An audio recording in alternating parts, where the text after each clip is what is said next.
Hi, and welcome back, Freedom Warriors.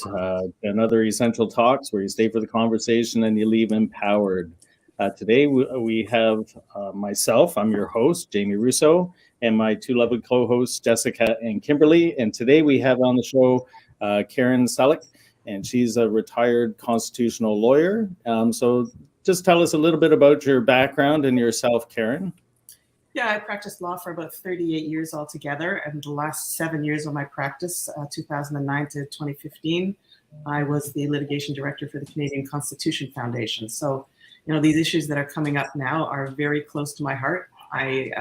Even though I'm not working actively in law, I'm still writing about them, and I'm still, giving what support I can to other lawyers who are doing these issues and maybe are new to this whole area.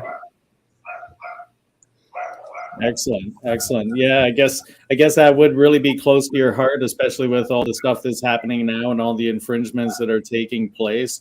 I was watching a video actually of you talking about, I guess it was a letter that was drafted up by the trucker convoy. Do you want to maybe touch a little bit on that? Yeah, there was something that came out of the convoy, I don't know, about 2 weeks ago now, maybe, where one of the things, and most of it was really very good, it was well written, but one of the things that they were asking for was a reference to the Supreme Court of Canada. And I have very serious concerns about that. I don't think that should be done that way. I have no problems getting cases, up through the courts to the Supreme Court of Canada, as long as there's, two valid litigants on both sides. So, when, for instance, right now the Justice Center for Constitutional Freedoms is acting on behalf of people suing the governments over various legal infringements. And I don't have any problem with that happening, because there's somebody on the side of liberty there who's well informed and has, a strong opinion in favor of charter rights and, other common law rights. And they are presenting all the evidence on that side of the case. The problem is that with a reference is something that the government can choose to ask the Supreme Court to do. And if the government asks the Supreme Court to have a reference and the Supreme Court agrees, then really the only party that's there is the government. So the government gets to frame the question, it gets to bring all the evidence that it wants the court to consider, and nobody else really has a say in it. Now, if it's a case that involves the provinces somehow, the provinces are allowed to, to come in and express their opinion. But still, it's all government court. It's no private parties. It's nobody that's really got a grievance. It's nobody that's going to bring our side of the story. Nobody's going to call, expert witnesses like, Dr. Peter McCullough or anybody of that nature. So I don't think that that's a wise thing to happen. And I was very surprised to see the truckers asking for that. So basically that would make it all a one-sided fight. Yeah, no fight. It would just be rubber stamping. Do you think that it was just bad advice that they were given, that they would want to go that direction, or just misinformed, or just yeah. Yeah, I don't know who helped them write that. I don't know whether anyone helped them or whether they just, sort of cadged that from somewhere else. I know that the one person who has been asking for a reference frequently is Brian Peckford, the former premier of Newfoundland and Labrador, who is the last surviving person who helped draft, the last surviving premier anyhow, who helped draft the charter. I've communicated with him about that. I've told him why I think that's not a good tactic, and he chooses to disagree with me. So it may be that they got it from him, that idea, but I think it's a bad idea. And other lawyers that I've consulted with have also thought, it's problematic. You gotta have like somebody who is a party to the litigation, who really believes, contrary to the government's opinion, and knows what witnesses to call and knows how to cross-examine the government's witnesses. And Yeah, it has to be like an even argument. If it's basically just going to be kind of one-sided, well, it's just going to go in that side's favor. So I can totally understand that. What do you, with them trying to enact it and basically going forward with more or less doing things underneath that, and then having subsequently dropped it, where do you see it potentially going from here? Do you think that they're going to have to answer for that, or how do you think it's going to play out from here? I don't know. You just asked about 3 questions, so I'm not sure which one. How is it going to play out from here? I don't know. As Jamie and I were saying before we started here, it's a good thing we're living through this time to see what, I mean, I've been so surprised. It's not that I haven't known that totalitarianism was coming. I certainly could see it. I just was looking at a video today of myself giving a speech in 2013 where I said, yeah, totalitarianism is coming. But I didn't really think it would get this bad, this fast. And where it goes from here, I don't know. Karen, do you believe the only reason our provincial mandates are ending is because it was the plan all along for the federal passports to be taking over? Yeah, I don't know whether it was the plan all along, but I certainly think that that's a possible plan now. We've seen Saskatchewan, Alberta drop them. Ontario's vaccine passport ends tomorrow. And I think that there might very well have been an agreement made amongst all the provinces and the federal government that the feds are going to take over. They'll have, they'll sort of let all the premiers off the hook because an election's coming here in Ontario. So, Doug Ford wants to be able to say, hey, look, I lifted the vaccine mandate. Not my fault that Trudeau put one in, but I think when people from Canada travel to other countries as well, the other countries will want to see a vaccine passport from a federal government, not from a province. They don't know who our provinces are, but they recognize the federal government. So I think it probably is the plan. I hope people aren't being deceived by it, but yeah, I think that's the plan, to get federal vaccine mandates and passports in place. And then going back to what I had said about the reference, my further concern is that the reference, after they get that in place, the provinces will all agree, then the federal government is going to ask the Supreme Court for a reference and say, did we divide the powers correctly between the provinces? Because in addition to all the issues about charter rights, there's also always an issue in constitutional law about which level of government is entitled to do something. So they'll take that issue to the Supreme Court and say, are we entitled to do this as the federal government, or should it be the provinces? And all the provinces will have already agreed. And so they'll all go into court together and say, we want you to say the feds should do it. There'll be no opposition once again. No interveners will be able to bring any evidence about the lack of wisdom of the whole thing. And it will be done. They'll all be there agreeing with each other, patting each other on the back. That's my fear. And why do you think believe the Section 6 and 7 of the Charter would be sidestepped? Why don't you think those questions would be implemented? Well, there's nobody there that wants to ask them. If it's the federal government, they want to be able to walk all over people. They want to be able to cancel mobility rights at a moment's notice. They want to be able to cancel life, liberty, and security of the person rights, which is Section 7. So they won't be asking the Supreme Court to give its opinion on that. They'll just be there saying, did we do the right thing to take over this power from the provinces? And they'll already know that they've got the agreement of the provinces in their back pocket. All 11 or 13 of them, if they do the territories too, they'll all be there. Maybe it's 14 now. They'll all be saying the same thing. Yes, we're happy with the federal government to do it. And the court will say yes. Why wouldn't they? And then the government will go around bragging that we've taken this to the Supreme Court and look, it's legitimate. They won't make the distinction between what they actually asked about division of powers and the real issues that concern us about our rights to, freedom of movement, freedom of assembly, freedom of speech, freedom not to be injected. They won't care. Yeah, I also see this as them lining up the social credit system, the same as they did in the UK. Especially with a few bills that are flying across the table. We have S233, I believe, which is the guaranteed income. So it's to me, dropping the mandates, pushing it over to federal is also another way to usher in the social credit system all at the same time as everyone's being distracted with Ukraine. So. Yeah, well, I don't know how many of you here, if anybody, watches Mike Adams, the health ranger. I mean, I've been watching Mike Adams for years, and for years, I would say at least 3 years, he's been saying this Chinese social credit system is coming here. And it is. Yeah. Oh yeah, definitely. I think China was the very first one back in around September, October of 2020, where they literally dropped their money. They went into digital currency, and the entire social credit system was launched at that point. So, and the scary part is once we get into that, then our freedoms become depleted almost instantly, because then nothing's to stop them from shutting us down the same way they shut down the GoFundMe and the other fund campaign.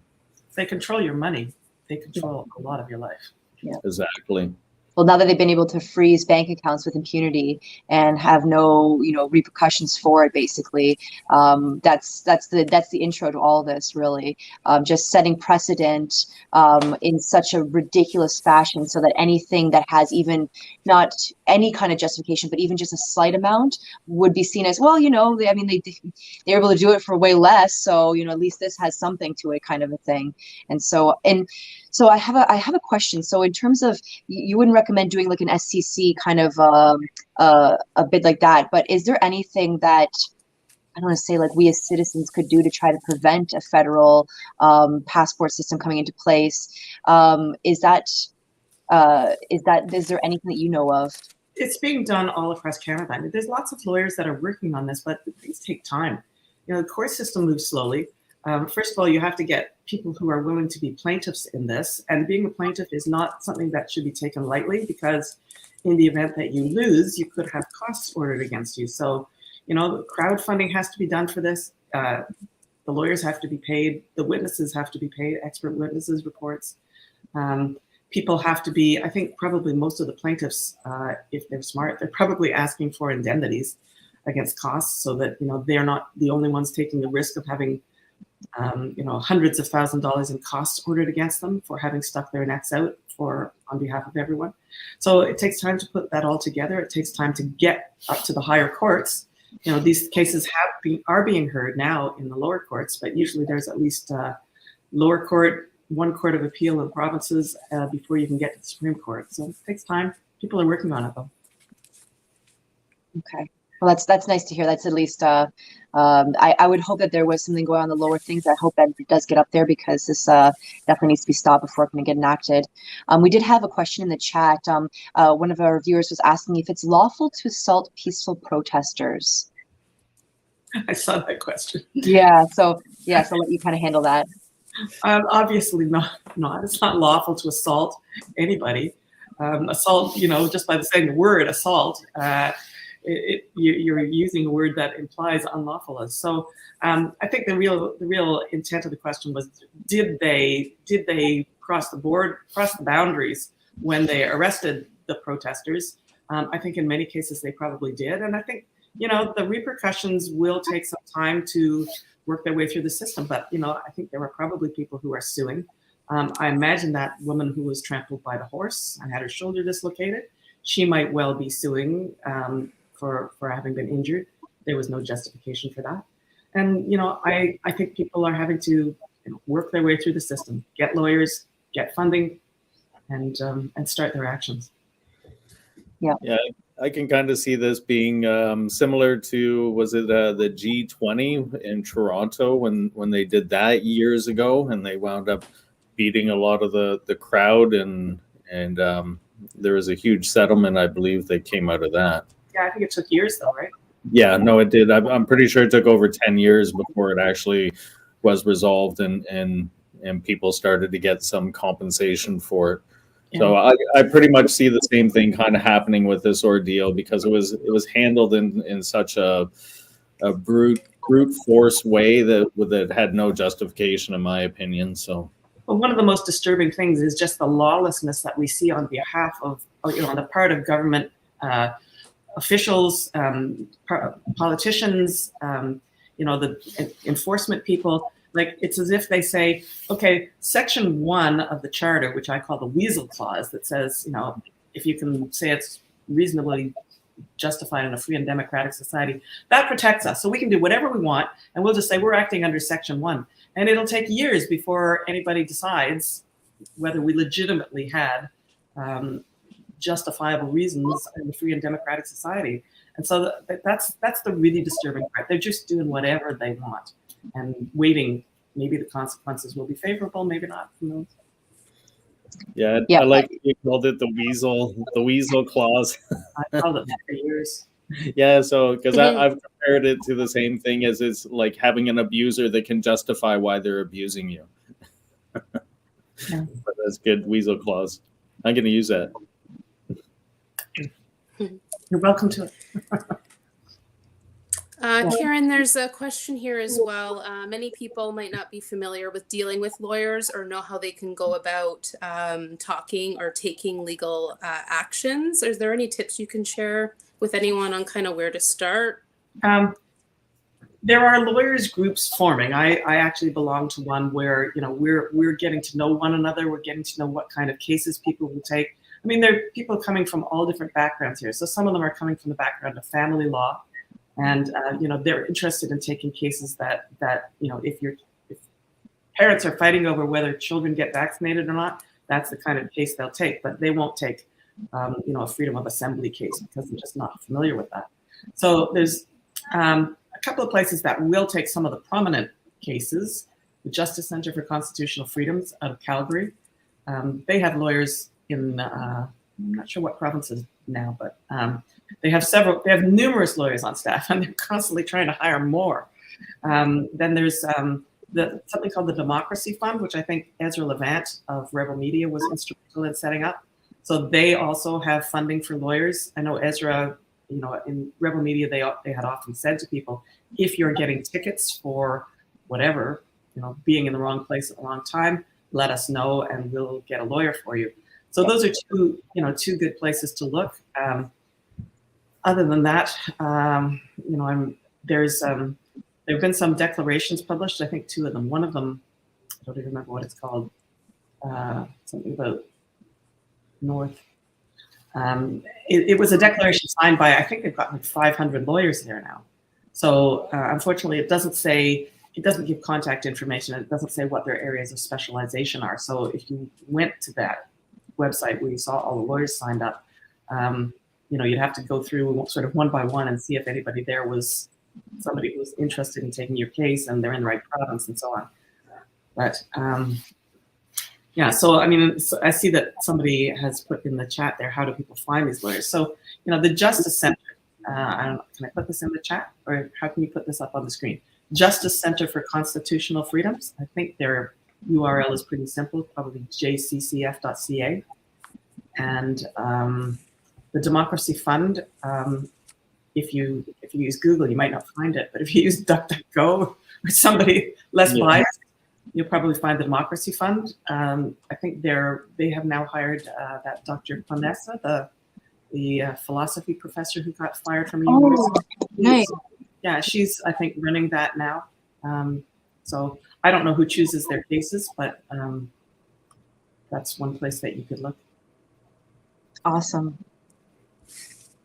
Well, that's really good. Yeah, because I know that a lot of people are now in kind of a bit of a pickle with trying to figure out how to go forward with the legal cases. Because I think it was when I was talking with Jamie that he explained to me that a lot of you know, that they will put lawyers on retainer, like the government will, or people on that side of things, and that way they can't take cases for people on this side, and it's just conflict of interest and stuff.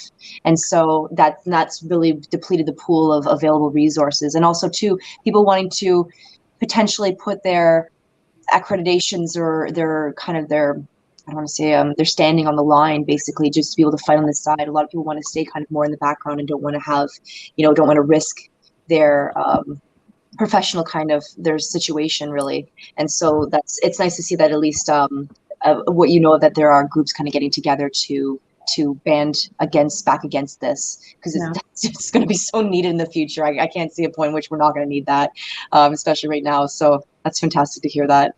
The Justice Center has been doing that for, like, that's their whole raison d'etre. They've been there to fight against government overreach for, I don't know, 10 or 12 years now. Jessica, you did raise a good point with regard to this idea of law firms being conflicted out, and I have had that confirmed to me sort of, you know, quietly in the background by a number of lawyers who said, yep, that's what the government did. They went out and retained all the major law firms so that there would always be a conflict. Like, oh, a client comes in and wants to act against the federal government. Oh, we can't take that because the federal government is our client. That has been done, and it's disgrace. It's so crazy. It's crazy because like I read this that it was like $58,000 has been spent throughout COVID on COVID-y things per family. So $58,000 per family.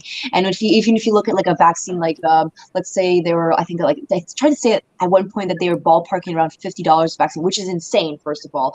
But that per person, you're looking at maybe like that's like what, like $200 for a family. $58,000. Like, where did that money go to? And so when you look at retaining all the top lawyers, all the lawyer firms, like that couldn't have been cheap. The money that they paid the cops to go out there and beat a bunch of peaceful protesters, having bouncy castles and barbecues and feeding the homeless. You know, it's just like, it's insane. Like, this is absolutely insane. And so, I just, it's like, and then the constant motion of things. So now this whole, you know, got to focus on Ukraine and Russia, this whole conflict thing. It was just like, you know, Trudeau says they're dropping the Emergencies Act, and then like I think it was 2 or 3 days later, then it was like, oh my God, Ukraine and Russia. So I feel like this constant new thing, rug sweeping type thing, like I just want to know like that he's still being held to the flame for enacting this in the first place. Like they basically enacted it, pushed off the debate of whether or not they were allowed to enact it, to then go out and enforce it. Like it just was insane. Like it's absolutely insane.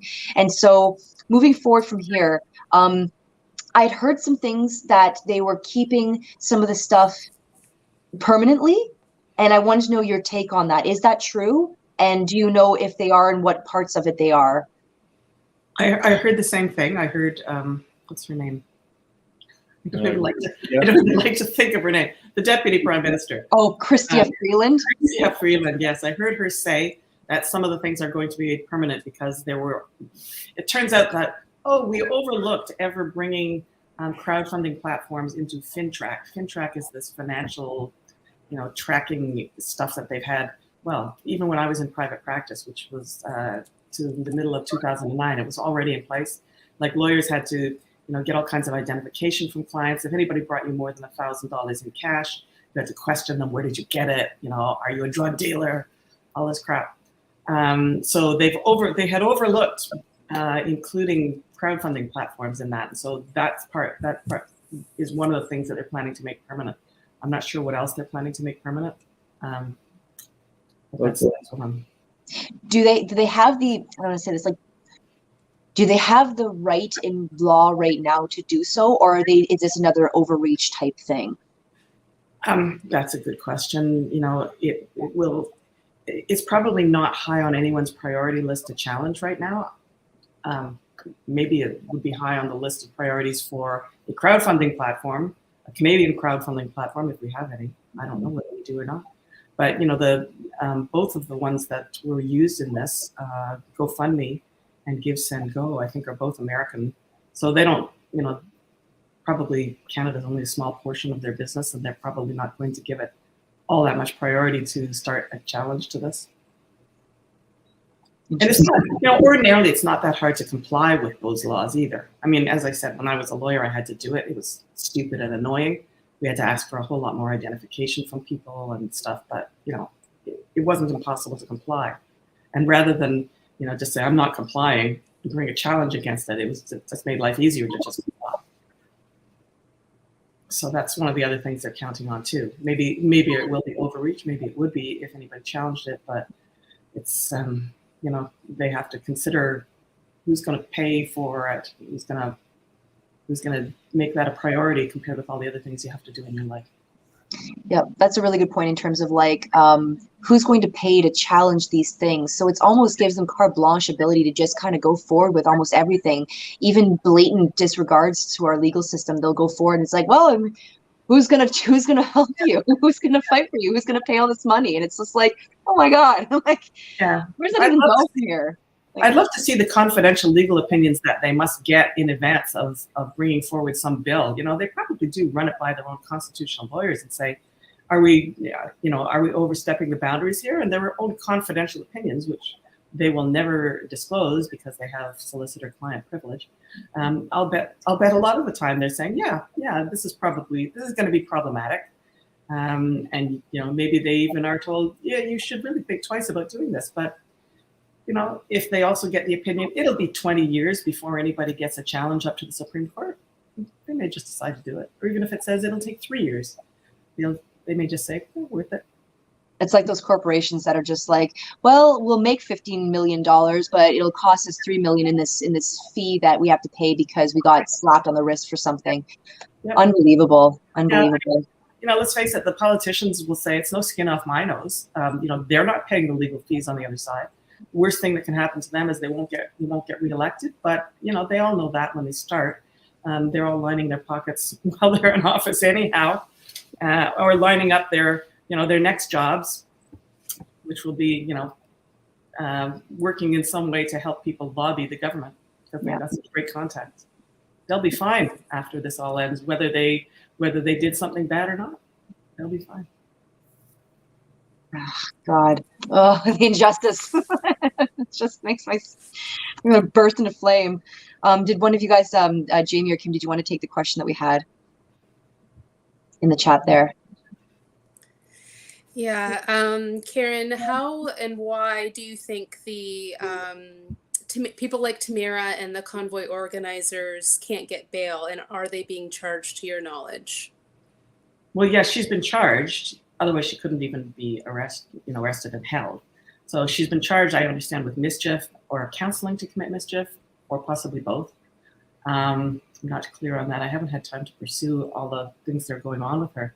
But I was very surprised that she didn't get bail. I actually thought that they would charge her and send her home on her own recognizance with the promise not to come back to Ottawa. And I know that that's what another lawyer in Ottawa was expecting as well, but they kept her. So, I don't think they had very good reasons to keep her. The judge said, I'm not confident that you won't reoffend while you're out on bail. I mean, people reoffend while they're on bail constantly, and her offense would be pretty minor. And, that's what bail bonds are for. You tell them you have to put up a $50,000 bail bond or a $100,000 bail bond. And as long as you comply with the terms of your bail, you'll get your money back eventually. But if you fail to comply with the terms of your bail, we rearrest you and you forfeit your bail bond. And that, makes most people behave. Most people don't have an extra $50,000 or $100,000 to drop because they want to violate the terms of their bail. So, I really think that that the judge really has made her a political prisoner. I don't have any hesitation in saying that. And but I know people have been writing about this and saying, well, she has an opportunity within 90 days or at the end of 90 days, her bail will be reviewed in any event. She also has an opportunity through her lawyers, and I don't know who that even is, but she has an opportunity to ask now for a bail review. So it will go to a higher court than the judge who made that first ruling. And for all I know, maybe right now she and her lawyers are preparing to ask for a bail review because I don't think that first one was very fair. No, that was, I feel like they were purposely making an example of her to try to dishearten the whole movement and to dissuade anybody else who's considering doing something of the same caliber. I honestly think that she's a hero at this point for having been one of the people to help start with this. It needed to get going, and what it led to is crazy. The worldwide basically movement of this thing, and it's starting in Canada. That's the one thing that's made me actually feel proud to be Canadian, and I can't even tell you how long. And so I just and so to see that happen, my heart bleeds for her. I feel like, to have the strength to go into that, knowing that that's probably going to be how it ends up, it takes so much character to do that. So kudos to her for having that and being able to stand up like that. And in terms of, I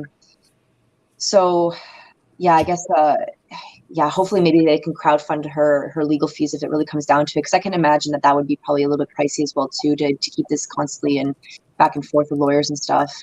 All this stuff is expensive. Yeah. Yeah. That's nasty. I haven't really looked into Pat King's situation. I don't know as much about him, but I gather he's being held without bail as well. Interesting. Okay. Yeah, I didn't know if they had arrested the other ones. I only really knew about Tamara, and that she was denied bail because it was made. There was news articles, the media was going nuts with it and stuff.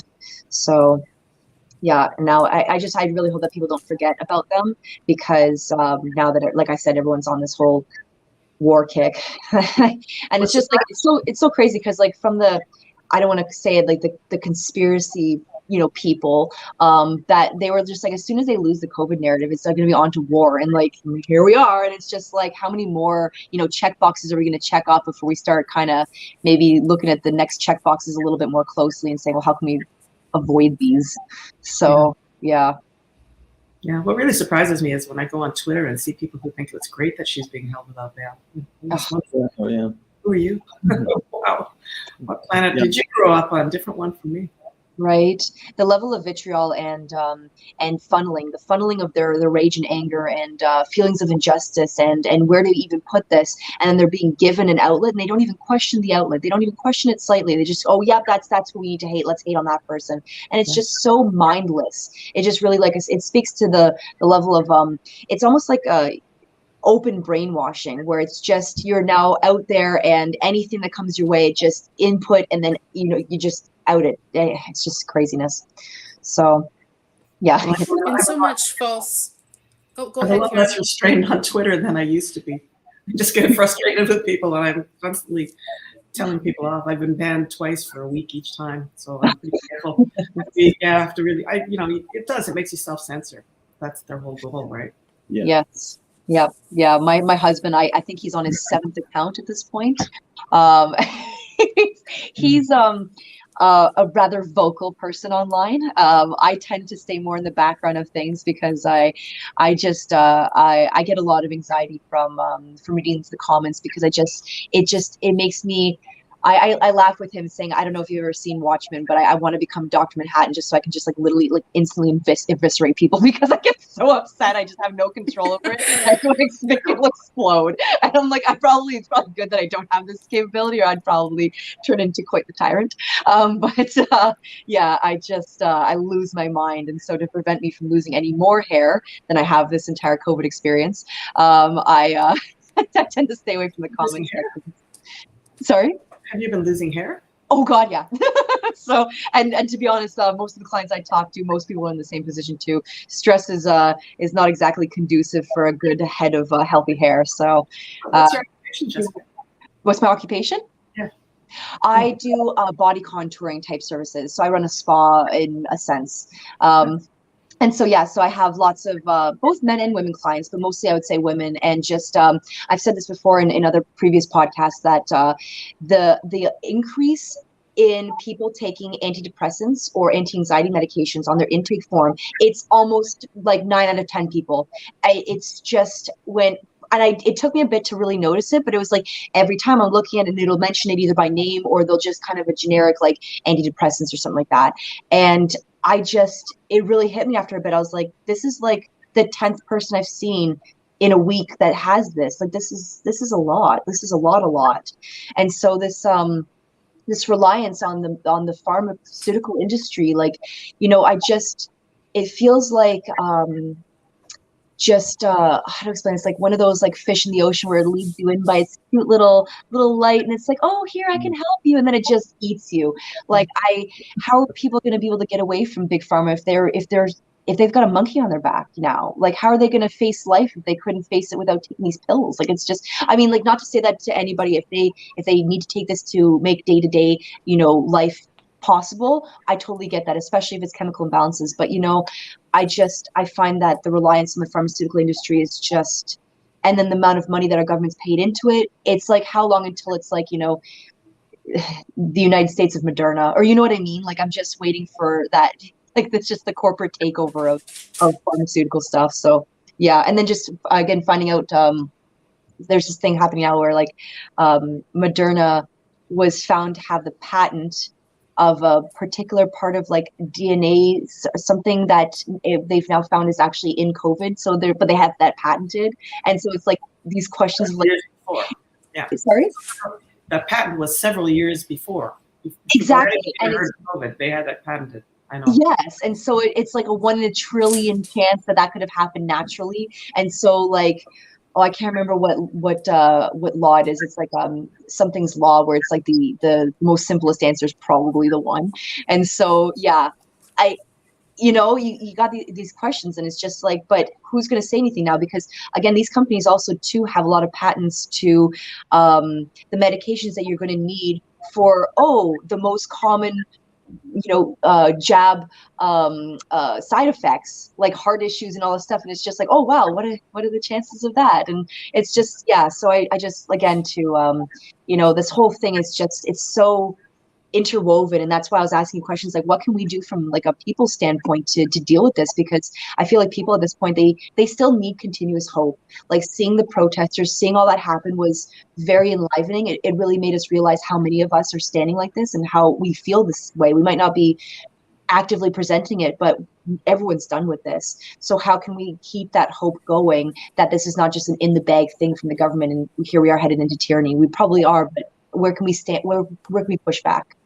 And with that, is there anything else you feel from like an individual standpoint that we can gain hope from, coming from a law perspective, or anything that you've seen that you can think of? That's a stumper. I hate to say it. That's really difficult. I mean, I will say quite frankly, I am looking. I know other people who are looking. We're always looking for like, okay, where might we be able to go? Where is there a refuge? What other country is going to break free of this? Is there someplace we can emigrate to? And it's not like, I understand now when I read back into history what was going on in the 1930s in Germany.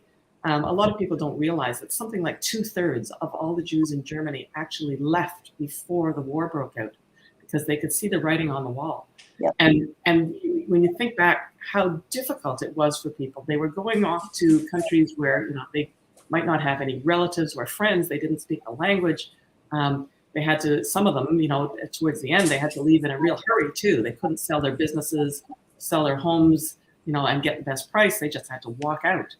And now we're in that situation and realizing how difficult it was for those people, because we're now facing it ourselves, except that we can't even find a place to go to where we know that it's going to be any different. Yeah, you can't run away from tyranny. It's just going to come and find you. Well, these days, that seems to be the goal of the World Economic Forum, to be a one world government. I don't know why anyone thinks that's a good idea. Monopolies are always bad for everybody except the monopolist. Only the people who plan on being the dictators can actually think that this is a great idea. But yet there's all those people on Twitter who seem to think it's wonderful. We're doing the right thing. Yeah, it's actually interesting that you brought that up, because we had in the chat someone asking what we can do, since we have a video of Trudeau pledging allegiance to Klaus Schwab and his Great Reset agenda. And so, I mean, getting back to what I was saying with, what can we do against all this? I guess it's hard kind of from where I had it brought up to me the other day. Somebody was saying that, this whole social credit system, what they don't understand is that this story played out many times, and you can see it actually on a micro level in call centers. And I was like, okay, where are you going with this one?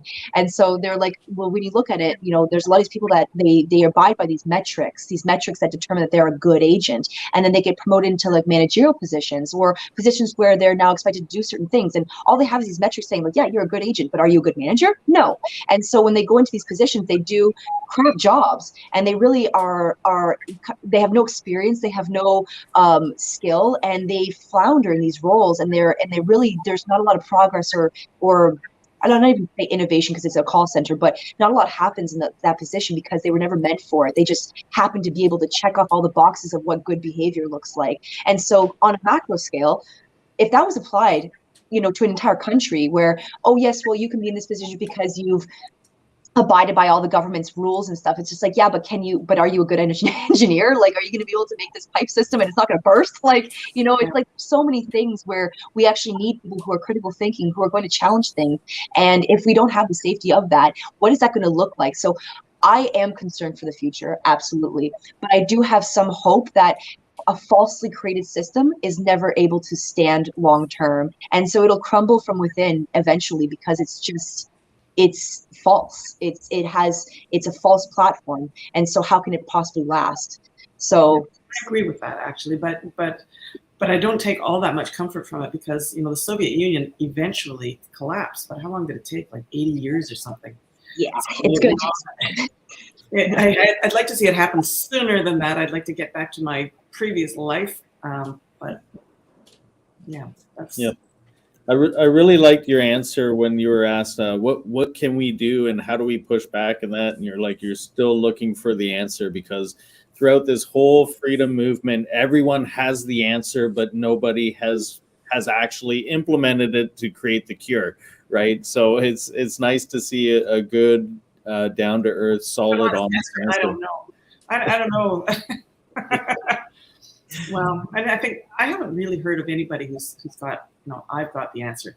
I mean, people are working together. It's actually been amazing to see how people have coalesced, and groups of doctors have got together, groups of lawyers have got together. When you consider how far behind we are in the planning, like these tyrants have been planning this for decades, oh, yeah.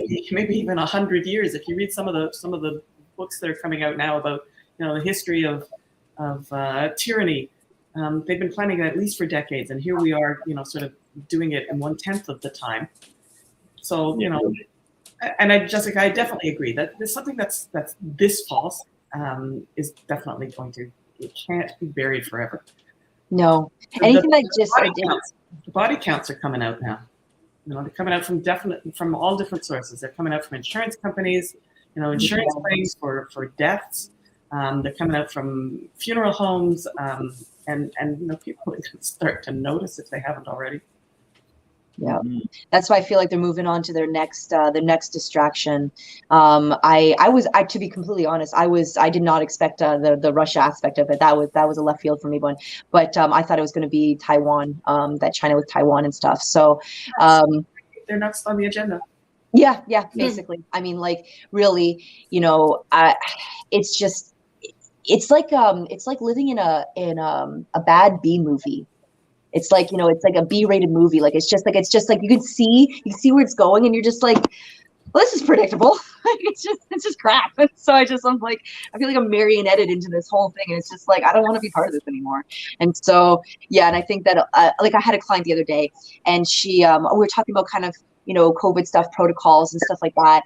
And I was like, I don't know where you stand on this. I don't want to say anything that's going to offend you by any means. And she's like, oh, no, honestly, she's like, I was a wear your mask, get your vax kind of person, and I'm done. I am absolutely done.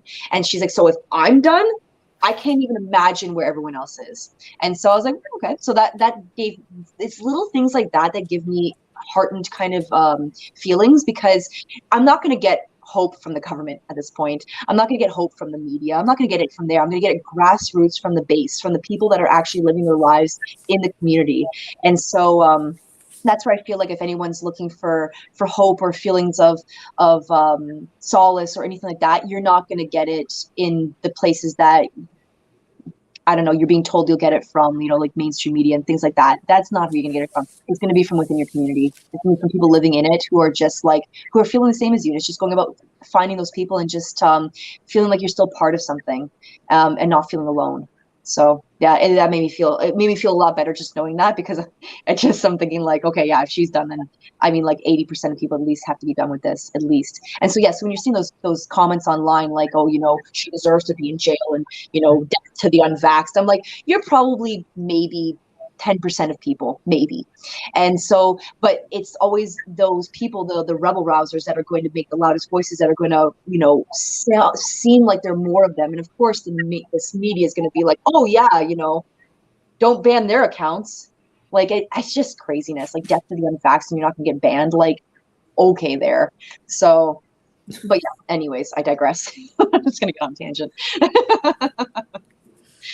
I think we're going to see more even information coming out about wearing masks for a long period of time and how that's going to be affected. We're already seeing Health Canada recall 48 plus sanitizers due to toxic chemicals and increase the risk of cancer. And also, I believe it was the Poison Control admitting that there could be small amounts of toxic chemicals in the PCR tests as well. So I do think maybe a little bit more and more information coming out could make a difference, and maybe there will be more lawsuits in the near future. Karen, I personally have a question. I'm wondering, since the Freedom Rally, myself and many of us have been experiencing a lot of controversial information in regards to what to do with our assets and everything being frozen. Do we take anything out of our bank? Do we leave it in? What is just your honest professional opinion?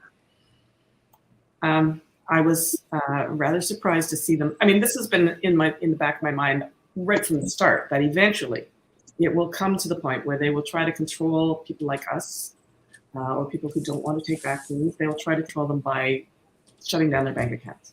That has always been a concern of mine. I didn't think we'd see it this soon. I was certainly concerned. I donated to the convoy, but I guess I donated at the right time. So they didn't freeze anybody's account who had donated before the declaration of state of emergency. They only froze, they say, I haven't confirmed this, but they say they've only frozen like 220 accounts. That must have been people who donated after the declaration of emergency. And, I was concerned. I questioned my bank and said, what are you guys doing? And I also tried to put a scare into them too. I said, if this, at the time that I asked my question to the bank, it was still being debated in the Senate. And I said, if this doesn't pass, you guys have been promised that you wouldn't have any personal liability or any liability for the people whose lives you are possibly ruining by freezing their accounts. Have you guys thought about what you're going to do if the bill doesn't pass and you are liable? So I don't know whether they referred that up to the lawyers in their head office, but I would really like to see some of the correspondence that went back and forth between the banks and the government in that interval when they were supposed to be freezing accounts, because I'll bet some of the banks didn't want to do it. I'll bet they said, why should we alienate our customers that way? And how do we know that this is going to pass? And how do we know that we won't get sued anyhow, even though you say we're not to have any liability? I'll bet the banks did not want to do this, by and large. I'd love to see that correspondence. In fact, I've been thinking about putting in a freedom of, an access to information request on that. That would be interesting. Yeah, everything takes time, and everything takes time, everything takes money, and it's delayed. So even if I sent my request in tomorrow, who knows when I'd get an answer a month from now, and then is it an issue anymore? Who's interested? I'd still if we still the podcast that time, I would love to have you on to air that tea. That would be great. So in regards to, I have another question after this. I was asked in the chat, but I just quickly while we're on this subject, with the fact that it was dropped, the Emergencies Act was dropped, so they didn't have a chance to have it rejected by the Senate, but could still banks be held responsible for these freezings? Because even though it was dropped, it was still shouldn't have been done in the first place. They didn't have justification, because even when they're saying going to the Senate, they're like, oh, well, it was based off of secret stuff that we can't show you. And the Senate's like, well, how are we gonna refute this? Yeah. And so that's how they knew they was going to get rejected. So do you know how this is going to play out then? That's a good question. I've been wondering about it myself, because the Emergencies Act does allow them to make a declaration which is in force for 7 days. And then by that time, it either ends or it has to have been passed by the legislature, by Parliament. So I guess the banks probably, as long as they did anything within the 7 days or before he revoked it, they probably are covered by his assurance, the government's assurance that they won't be liable. But possibly not. It's possible. Somebody's probably thinking about that now. Somebody who is really aggrieved. I'm not. They never froze my accounts, but somebody who did have their accounts frozen with a consequence of, I missed a mortgage payment or, some really serious consequence that they couldn't make up after a few days. Someone's probably working on that now and looking to see whether they can sue. Wow, lawyers just be making money all over the place. So the question for the chat was, could there be a large civil rights claim against the government? So I'm thinking that they're probably thinking like, what do you call that, a class action or something like that, where we kind of all band together. Is that possible? You kind of answered that a little bit in the beginning, but just to kind of reiterate it again.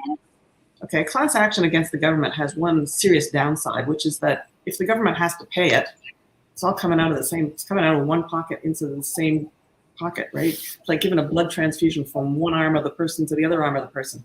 It's going to be the taxpayers who pay it. So it's not going to be the individuals. It would be really nice if we could sue the individuals, but they're all protected from liability. But that's really, in my view, that's really what has to change. I think same with all of these settlements that Canada has made over the years with the people who went to residential schools, the Japanese who were interned in camps during World War II. We've made apologies, we've paid compensation, but it always comes out of the taxpayers' pocket. Well, the taxpayers didn't do that. It was politicians of the day who did that. And I would love to see those people held responsible for what they actually do, and not be able to shift the responsibility. Well, I get off scot-free, but everybody else has to pay. I don't know how we're going to change that, but I think that is a fundamental reform that needs to be looked at. So aside from a class action, just say and get specific to the question, they said a large civil rights claim. So not being a class action, but could it be instead like, does that make sense? The other type of claim you could bring would be under the human rights codes. So there are provincial human rights codes. There's a federal Human Rights Act. I suppose you could make a claim on the basis that you're being discriminated against, but being unvaccinated is not one of the grounds of discrimination. Those codes all have grounds, sex, race, color. Some of them might say, age. Ontario even has creed. I mean, I've thought of making a claim on the basis of creed because I've been a libertarian, since the age of 17. And if anybody can make a claim for having a particular creed, I could do it. Very, well entrenched claim that my creed is liberty. But, there are lots of reasons why you don't just barge in and do that sort of thing. It's time consuming, it's stressful, it takes money. You can lose. Let's see, we gotta figure out a way to make all of these politicians liable, so that this way, when they do anything like this, that we can personally sue them for damages, and they can't hide behind a uniform or a title or anything else. They just need to be 100% liable again. I personally am of the belief that it should, if you're in a position of power like a prime minister or something like that, where we have such an important level authority kind of position, that it's a capital crime. So if you do something and you're shown to be in complete disinterest of your public, and you've defrauded the trust of the public, that your life is forfeit. I know that's probably not what everyone thinks, but I really think that financial penalties are good for sure, absolutely, get them where it hurts, but at the same time too, it really puts the only people who are going to apply to those positions are the ones that are really either willing to risk that, which is something to be said, or are going to take it seriously and not going to mess about. So that was my kind of opinion of it, of like, if we're going to have these kind of higher up positions where if losing faith in your prime minister, I mean, like that's a huge thing, and that takes a long time to come back from and to regain that trust in the government again. And so I really do think that that's a hanging offense, to be completely honest. So that's just my opinion. We had capital punishment here for quite a while, but that would be the first hurdle to get over, was to bring back capital punishment, and it cuts both ways. You have that kind of thing back in the law, then they're going to try and use it against you. That is true. So yes, but that again just was my kind of my viewpoint of like, again, like almost like with Nuremberg trials, you said that, it was just what you've been told to do. But at the end of the day, if you're going to cause such harm, such detrimental harm to public and to individual lives and stuff, that where's the recompense for that? Money can only go so far, but yeah, I really have no hesitation putting them in jail for a long time. If they can be demonstrated to have committed crimes, I have no problem with that. Yeah. And I would love to see, and I'm not saying that it's possible now, but I think that this is a fundamental philosophical change in law that we have to have, that our politicians do not get to do whatever they want and then say, well, if I was wrong, if the government was wrong, the taxpayers pay. Taxpayers are not the government. Yes. There's people making these decisions. If I had been around at the time that they were putting people in residential schools, I'd have said, don't do that. Don't do that. Like, leave the kids with their parents. Mm-hmm. So why should I pay compensation for something that I wouldn't have done and I was never asked about? Yeah. That's a good way of putting it. Now, ironically, going to the capital punishment thing, one of the last things that Trump did on his way out was he reinstated capital punishment by hanging and firing squad, which I found very interesting. Interesting. I'm not sure that it was up to him. Was that?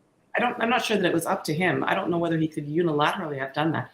I don't remember hearing about that, but I don't think it was up to the president alone to make that decision. Did Congress do that? I don't know. It was one of the last things that he slid in just before he was on his way out, because I remember them saying that it cleared, and I was like, oh, that's interesting. Okay. Because it just made me kind of question, so what's the plan? Yeah. If they just constantly lay these weird foundation kind of base things, where does that head from there? So yeah, that's actually, we'll see. These are unprecedented times, so we will see where that goes. Yeah, but I just want to make sure that person who asked the question about the civil rights claim understands that, there are certain types of claims that you can make under human rights codes, but they're delineated in those codes. And a claim on the basis of discrimination because you're not vaccinated, that's not one of them. Yeah. So, that legislation would have to be changed before you would fit within that. And then can you just, make some kind of massive tort claim that is, the government has wronged me, the government has wronged all of us, but, I guess then I would say, you might be able to, but, who is going to be held liable? And in the end, is it going to achieve anything? Because, the money is just going to come out of the pocket of the taxpayers into the pockets of different taxpayers. So it's not really anything achieved by that. Is it possible to sue them as individuals that they've brought this about, that they can't hide behind the whole being the government? Does that make sense? That's what I'd like to see happen. Yes. I haven't ever had reason to look into that and see whether there is some way that can be done now. I think that if they were committing crimes while they were governing, you could probably, get some redress for that. But there's a doctrine called odious debts that's sort of that's been rattling through my mind. So countries that are under dictatorship and then eventually get rid of their dictator and switch over to some kind of democracy. Sometimes the dictator has racked up huge debts for the country for buying armaments or buying whatever, and the people never wanted to incur those debts, and people under the new government, the democratic government, certainly don't want to have to pay the debts that were incurred by the corrupt government. So there's this concept of odious debts that says that the country should be relieved of that debt, and it's not very well delineated. It's not it doesn't happen very often. There's not a whole lot of case law on it. It involves international law, but it's probably something that needs to be looked at now and developed, because certainly some of the actions that have been taken by our government now are not things that we the taxpayers should have to pay for. We didn't do them. We weren't asked. Most of us didn't vote for Justin Trudeau. He didn't have a majority government. He didn't have majority popular support. Most of the people, if asked on an individual basis, would you do this? Would you do this? Would you do this? If we had to vote on each measure, the vote would probably have been no. So, why should we get stuck with holding the bag down the road for what he has done in our name? Interesting. That's a good point too, because with this whole idea of like everyone getting they bought enough for like 3 or 4 boosters for every single person in the country for years. That is actually a really good point. That's why I would pay Pfizer for that. No, that's ridiculous. Yeah. So that's actually I didn't know that was a thing. So that's good to know. It's a very minor thing, something that needs to be fleshed out more. You know, yes, we've got to work on that. Interesting. What is the what's the time frame or protocol for changing that legislation of making vaccination status on that level of discrimination along with creed, race, religion, and everything else? Well, under the current government, I don't think anybody's even going to put it forward, right? Like, Okay. you know, if suppose the Conservatives proposed a private members bill to add vaccination status to the Human Rights Code, do you think it would pass? You know, private members bills are very difficult to get through at best of times. They have to be something pretty popular. So, you know, they're not given priority in terms of time in the House of Commons. And I don't even know whether all the Conservatives are on side. Who knows? True. Yeah. I have my questions too. Yeah. Well, there seems to be a lot of links to World Economic Forum out of every single party in Parliament. So, well, you know, I looked up some of that. I actually asked Pierre Poilievre on Twitter, you know, to explain why there was, at the time that I looked, there was a picture of him and a small biography on the World Economic Forum site. The picture has since disappeared. There still is a small biography of him, but I mean, it could have a very innocent explanation, but he never responded to me. So, you know, it could be that he was asked at some point to be a speaker, maybe 10 years ago, maybe 15 years ago. I don't know how long those guys have been in business, how long they've been doing conferences, but, you know, people are invited to be guest speakers because that's what it looked like to me. It looked like the kind of bio that you put in a conference program. Maybe he did go as a speaker. Maybe he said, ugh, this organization wants one world government. I'm out of here. You know, but there could be a perfectly innocent explanation for a lot of them. But, you know, they should, if that's their position, they should make it clear, I think. yeah, I agree with that. I agree with that. Definitely come right out in the open and say what your involvement was and clear the air. Definitely. Yeah, I've even heard that Maxime Bernier had some contact with them at some point, which wouldn't surprise me. I'm sure they tried their hardest to recruit everybody who looked like they had potential for becoming a leader in the country. So I think so too. Okay. Do you ladies have any other questions? Because I think we're around the hour mark. So if anyone has any last questions, we can do that and then wrap it up.